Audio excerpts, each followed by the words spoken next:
Shalom saudara-saudari yang terkasih dalam Tuhan. Renungan hari ini berjudul Dipengaruhi dan Mempengaruhi. Bahan bacaan terambil dari 1 Yohanes 2 ayatnya yang ke-6. Siapa yang tidak kenal dengan Kim Jong-un? Dia adalah pemimpin Korea Utara saat ini. Yang menarik dari kepemimpinannya adalah kecenderungan untuk menakut-nakuti sepupunya, yaitu Korea Selatan, untuk dihancurkan lewat perang militer. Mengapa Kim Jong-un melakukan hal ini? Usut punya usut, Kim Jong-un melakukan hal ini karena pengaruh dominan dari bibi dan pamannya. Bibi dan paman Kim Jong-un menggembleng keponakannya ini pasca kematian ayahnya dengan doktrin bahwa Kim Jong-un harus menjadi pemimpin yang ditakuti, disegani oleh siapapun. Salah satu caranya adalah dengan mendorong Kim Jong-un untuk mengumumkan perang militer melawan Korea Selatan untuk membuktikan kapasitasnya sebagai pemimpin. Mengerikan memang, perang saudara dapat saja terjadi kapan saja hanya karena ingin membuktikan model kepemimpinan yang disegani. Apa yang dilakukan oleh Kim Jong-un ini erat kaitannya dengan hubungan antar individu. Dalam teori hubungan personal dikatakan bahwa semua orang dapat saling mempengaruhi dan biasanya orang yang terdekat akan sangat mempengaruhi hidup kita. Pengaruhnya dapat berupa sesuatu yang baik tetapi juga dapat sesuatu yang buruk. Hasil dari pengaruh tersebut dapat terlihat dari pola pikir dan perilaku dari individu yang bersangkutan.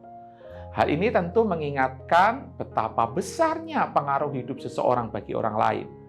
Tidak hanya berhenti di situ, pertanyaan lain yang perlu untuk kita renungkan adalah pengaruh apa yang saudara berikan bagi orang di sekitar, baik atau buruk, bernilai atau tak berguna, membangun atau menghancurkan, menguatkan atau menjatuhkan, menyatakan kebenaran atau kepalsuan.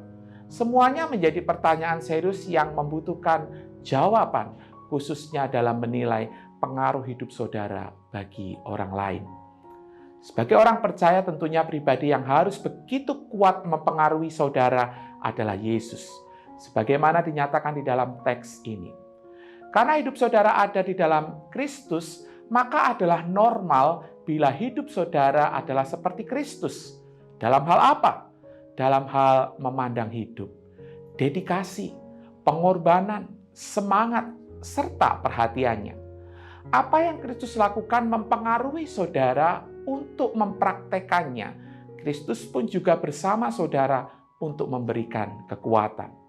Saudara dan saya dipanggil untuk memberikan pengaruh yang baik, yang benar, dan yang mulia.